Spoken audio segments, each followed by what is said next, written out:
वहाँ झाड़ू लगा रहे थे, तो मैंने उसमें हाथ में वैसे ही और उस तक यकीन मानना कि मेरे दिमाग में कहीं आप पार्टी नहीं, और वो झाड़ू मुझे भगवान की दी हुई है। और मैं ईश्वर की शपथ लेकर एक बात कह सकता हूँ, इस झाड़ू से इस रेवाड़ी शहर को साफ करूँगा दोस्तों।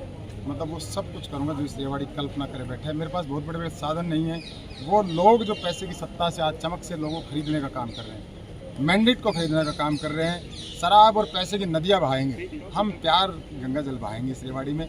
और वो जो लोग नहीं कर पाए, मेरी उनसे किसी राजनीतिक व्यक्ति से कोई निजी दुश्मनी नहीं है। मैं कहता भी हूँ वोट किसी को तो आपस में वैमनस मत करो, लेकिन इस रेवाड़ी में मेरी आत्मा बसती है। जब इस पर चोट लगती है यकीन मानना मुझे रोना आता है। और मैं सतीश यादव बहुत स्ट्रॉन्ग आदमी है, लेकिन रोना इसलिए आता है क्यों हम अयोग्य लोगों को चुनते हैं। आज भी अगर मेरे में योग्यता नहीं है, मेरे से कोई बेहतरीन कोई कैंडिडेट है, तो मैं आपसे निवेदन करूंगा आपके माध्यम से पूरे रेवाड़ी इलाके की जनता से, मेरे भोली भाली जनता। चुनाव पहले भी आपने 2 बार लड़े, लेकिन इस बार जीत को लेकर कितना आश्वस्त? मैं कभी जीत और हार की बात नहीं करता, घमंड की बात नहीं करता। जीत और हार जनता, जो देवतुल्य जनता है, इनके हाथ में। सतीश कोई भी व्यक्ति जीत के लिए चुनाव लड़ता है, तो उसकी वोट कितनी भी आएगी। आज भी सतीश यादव कोशिश ये कर रहा है, मैं जीत के लिए लड़ रहा हूँ, मैं इस रेवाड़ी के लिए लड़ रहा हूँ। जीत में रेवाड़ी के लिए लड़ने में फ़र्क है कि मैं कैसे इस रेवाड़ी का सेवक बन के, जो अनेक लोग माँ बहन बेटियाँ बाज़ारों में जाती है, जो परेशान और दुखी होती है, जो नौजवानों को रोज़गार नहीं है, जो साफ़ सफाई का बुरा हाल है, कहीं धारोड़ा से लेकर नारायण विहार से लेकर जब मैं रेवाड़ी तक आता हूँ, चाहे साबी नदी का हाल हो, चाहे धारोड़ा बस स्टैंड में कल भी देख रहा था, बस ये खड़ी होनी चाहिए, उसमें जानवर बैठे। उम्मीद है इस बार विधानसभा पहुंचेंगे सतीश यादव?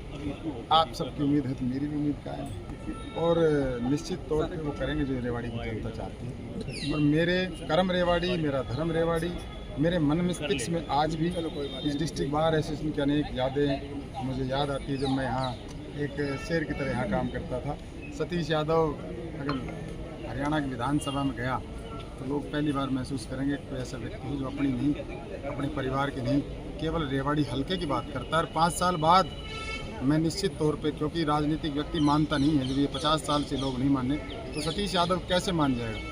5 साल बाद जब मैं आऊँगा तो आप गर्व और फक्र से रेवाड़ी कहे हमारा लाडला पर्चा भरने जा रहा है। हमारा लाडला है जिसने इस इलाके में काम की शुरुआत की है, भ्रष्टाचार और शराब की नदियाँ नहीं बहाई। उनको देख लेना वो चेहरे कौन है जो पैसे लेके मैंडेट को बदलने का काम करेंगे। दोस्तों आपकी बहुत ज़रूरत पड़ेगी। आम आदमी के कौन से बड़े नेता रेवाड़ी में आएंगे? आम आदमी पार्टी तो सारे बड़े नेता, आम आदमी पार्टी में कोई बड़ा नेता है ही नहीं। आम आदमी होगा तो नेता कैसे होगा? आम आदमी के हमारे साथी आएंगे।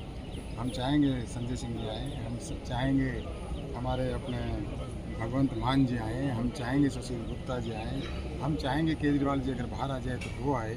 ये सब जो है, उनकी धर्मपत्नी आए, ये सब नेता नहीं है उसमें सब वाकई में आम आदमी है। और सतीश यादव चप्पल दर चप्पल पहने घूम रहा है आम आदमी।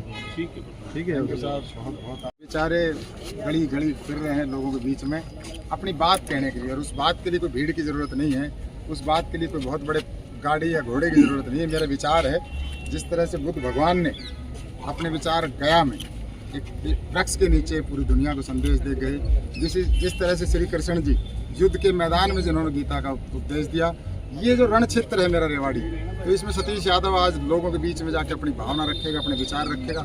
समझ में आएगी लोग फूल चढ़ाएंगे, नहीं समझ में आएगी तो सतीश यादव को हारने की बांध पड़ गई कोई ज़्यादा सी। अरे अब तो इनको भी हरा लिया अपने साथ।